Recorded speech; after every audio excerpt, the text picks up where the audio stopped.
만 23년째 대입 논술이 대치동에서 가르치고 있는 전경훈 선생입니다. 오늘은 세 번째 컨텐츠입니다. 논술 원서 확정, 아주 쿨하게 얘기를 드리겠습니다. 그간 수없이 많은 학부모님들이 논술 원서 확정과 관련해서 공통적으로 많이 궁금해하시는 것들을 중심으로 설명을 드리도록 하겠습니다. 논술 원서, 수능 최저를 먼저 맞춰야지 쓸 수 있지 않겠느냐. 논술 전형의 대부분 수능 최저가 있습니다. 그러면 수능 최저를 기준으로 쓸 것이냐, 논술 능력을 기준으로 쓸 것이냐 따져야 되겠죠. 정확한 답변은요, 수능 최저와 논술 능력의 교집합인데요. 그 교집합이 의미하는 건 수능 최저를 맞추는 게 기준점이 될 수는 없다라고 하는 겁니다. 수능 최저를 맞춘다라고 하더라도 수십 대 1의 경쟁률에서 논술 능력을 바탕으로 합격과 불합격은 결정되기 때문입니다. 그래서 논술 전형 원서에서 제발 수능 최저만을 보고서 최저를 맞출 수 있는 대학 여기는 써도 되겠지, 이러지 않으셨으면 좋겠습니다. 논술 전형이잖아요. 수능은 자격 요건이고 논술 능력을 가지고서 원서를 판단하는 게 맞겠죠. 논술 능력은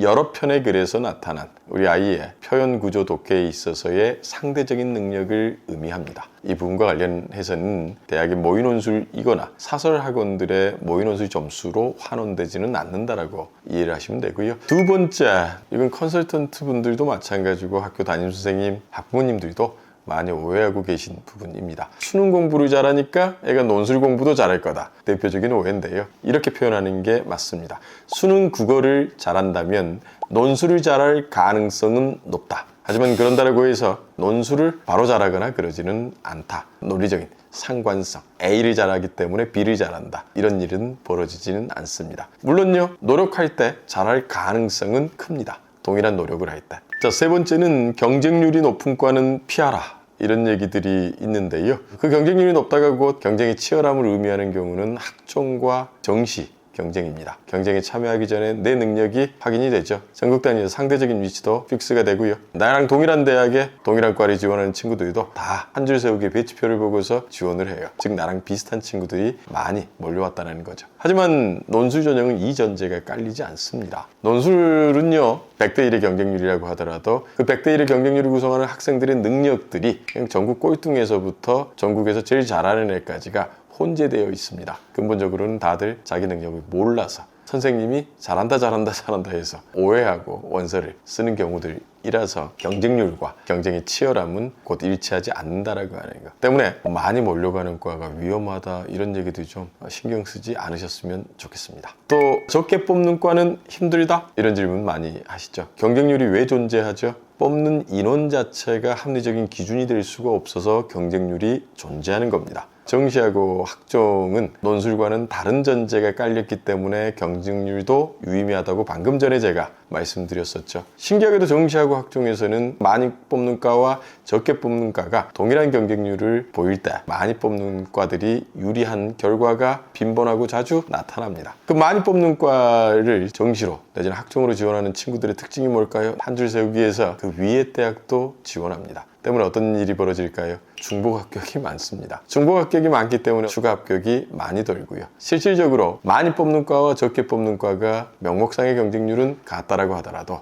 실제 경쟁률로 따지자면 뽑는 인원 배수 자체가 훨씬 더 많아지기 때문에 훨씬 더 수월한 경쟁이 될 수가 있는 거죠. 하지만요, 논술 전형은 어떨까요? 정시하고 학종과는 다르게 추가 합격이 많이 안 돌아요. 위에 대학을 합격했다라고 해서 밑에 대학 합격하는 일이 잘 벌어지지 않는다라는 거죠. 그럼에도 불구하고 위에 대학을 열심히 하면 밑에 대학이 될 거라고 하는 착각도 있죠. 전혀 다 비합리적이라고 하는 거 명심하셨으면 좋겠고요. 누누이 얘기를 드리는 건데요, 합리적인 판단의 기본은 우리가 알 수 없는 게 무엇인지를 아는 것, 이로부터 비롯합니다. 어디가 더 유리한지, 어떤 애들이 나랑 경쟁하러 오는지 확실히 알 수 없고 우리 아이의 능력 또한 부모님도 정확히 모르시잖아요. 그걸 인정하고 원서를 쓰셔야 됩니다. 어머니들이 명심하셔야 될 부분입니다. 그 다음에 또 내신 반영 비율이 높은 대학은 피해야 된다. 일단 요즘은요, 내신 반영을 하지 않는 대학들도 많죠. 여전히 반영하는 대학들도 내신 반영 비율을 낮춰온 경향이 있습니다. 그렇다고 해서 내신이 어떤 영향도 못 미치느냐고요?